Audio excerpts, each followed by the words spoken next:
is LTN Radio live here at Strong Tower Con in Waukesha, Wisconsin. I'm here with Anthony Diastello, correct? Yes. Diastello. Anthony started falling in love with the TTRPG genre as a young lad watching the Dungeons & Dragons cartoon.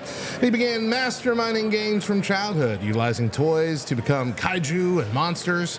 Several years later, he began piecing together the idea for Allies of Majesty, a TTRPG in the flavor of spiritual warfare.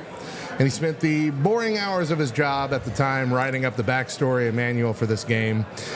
In the 24 years since, he has been building and playing prototypes of this game with his friends and family and is on track to finally officially publish this RPG of biblical proportions, hopefully soon. Anthony, thank you for joining me. Hey, thank you. I got a few questions for you. First of all, how are you enjoying Strong Tower Con so far? I'm enjoying it. It's a good time. Yeah. I've been meeting up with pretty good folk, getting to play some other people's games a little bit here and there. I just played an interesting unpublished RPG, Knightsbridge, that uses cards instead of dice, like playing cards. So that's fun. I saw you playing that. That was a fun thing. That's interesting. So I've been enjoying, other people's games a little bit, but had a great session last night of Allies. So just meeting some great people. Yeah. So I've seen you've been going to a bunch of different cons, trying to in and around the area, showcasing the game lately. Yeah. So I got to interview you 2 years ago at the last LTN con, and you kind of told me your whole story there and how you had a couple near misses on getting the game published recently. At that point, have we gotten any closer in the last 2 years? I actually am very happy when you mentioned going to different cons. At the Realm Makers convention, things shifted for me in a good way. I, for about 15 years, have wanted to do fiction. And I felt like that was a necessity for the game. Correct. Because it being not a standard cookie-cutter fantasy world, people have a lot of questions, and questions can make something a little more standoffish. Right. And so I've always felt like fiction would give people experience in the world, give them a framework for how to, a lot of the questions that people ask when they sit down at the table or they go to run the game are, answered in fiction. It's like, but how do the angels interact with humans? And, are there limits? What do I do? How am I limited by the material world? Those kind of questions just get answered and take something that's unfamiliar and make it enticing and familiar.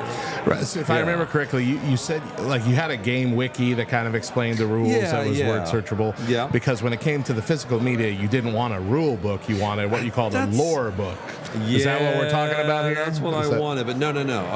So this is beyond that. So beyond that, this is fiction, like you pick up a novel. Fiction. So like a full-on So this would be story. an anthology. About 20 authors is what we're shooting for. Wow. Of short stories and flash fiction that would all be within the Allies of Majesty world of the IP. Okay. So again, you get a variety of different authors, a variety of different takes. I'm getting some great story ideas from authors. I don't want to spoil any of them yet, but just a lot of different ideas. I made about a 16-page fiction primer for the authors because they're new to the world, most of them. Some are OG players that want to try their hand at writing, but a lot of actual authors that don't know the world. So they're exploring that world through the primer, sending me emails, asking questions. They're exploring the wiki some. But they all have different takes on ideas of stories. So it's going to be great. It's going to give you a breadth. But so that's what I'm talking about. The lore book has gone by the wayside. Not that it won't happen, but I just realized over time that the world isn't ready for not having a hard physical player's manual. I'll still have the wiki for word searchable rules, looking up rules, but people want a book to thumb through more than just... I get it. Yeah. But this seems like you could still get the best part of that through your... through the actual storytelling, novel situation. I think that's awesome.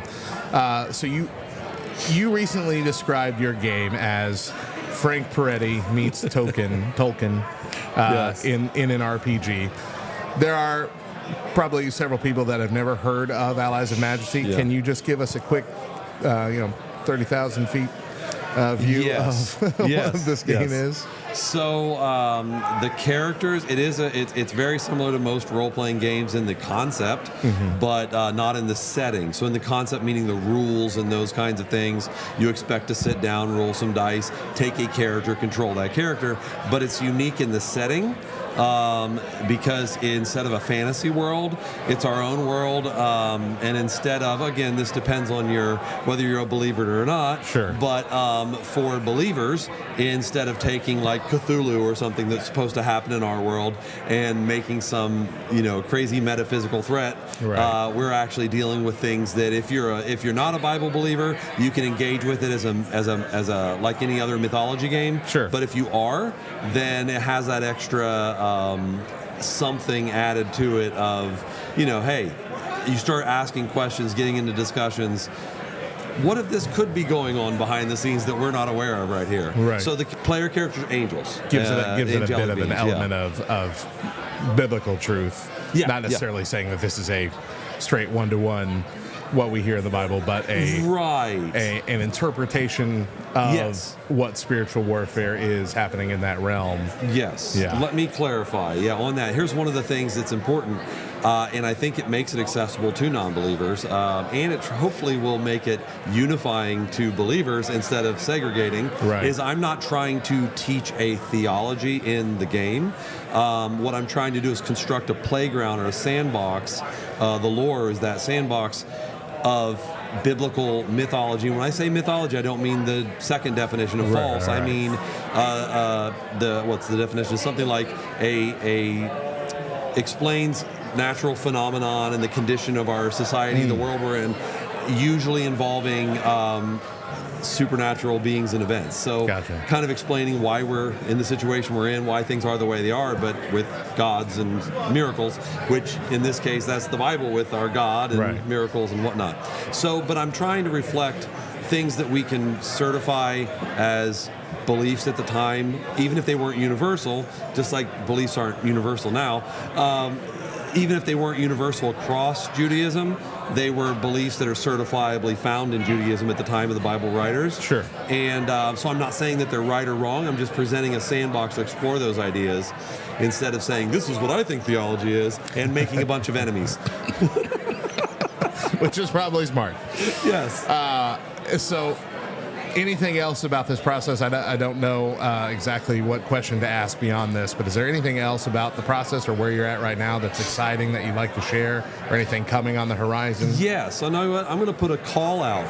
Any hardcore RPG people, like, okay, if you're the person that owns more RPG manuals than you've ever played, because you just like to buy them and read them and you want to explore, I have a starter kit that I'm making that's more for moderate experience and novice people, but it moves too slow for the people I just described.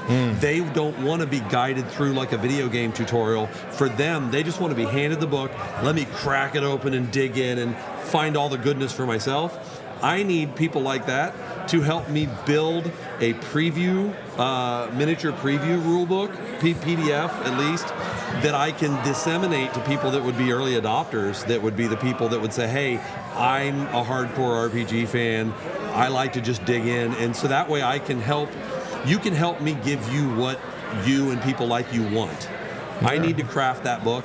And I'm too immersed in the game. I'm too immersed in the world. So it's hard for me to say, hey, I know what you want. I want to know what those people would want to know about my game. Right. So, yeah. Awesome. So I need help. How can they get in touch with you to do that? Yeah. How can they keep up to date with the progress of the game? Yes. All that. The best thing, and this will be a link to put in, the .com that you have there is my landing page to get on. AlliesofMajesty.com. To get on Allies of Majesty. Make sure to put the www. For some reason it doesn't work out do it right. without it? I don't know why.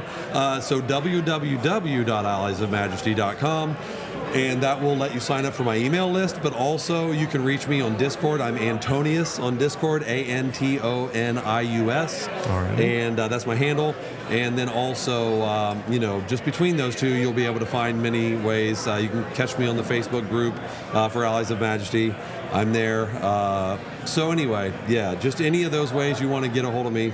Absolutely fantastic. Absolutely. catch up where he's going to be next. If you're anywhere in the area, get there, play the game, sit down with him, experience what he's been pouring his soul into for 2.5 decades.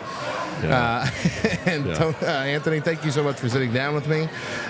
We are continuing on with our coverage here at Strong Tower Con in Waukesha, Wisconsin. I am Radio Matt. This is LTN Radio. Keep it here for more music and more interviews coming up later on. And if you are listening on LTN Radio, the video version of this, along with all the links that we were just talking about, will be available on our YouTube channel here in the next couple of weeks. So keep an eye out there. Have a good one.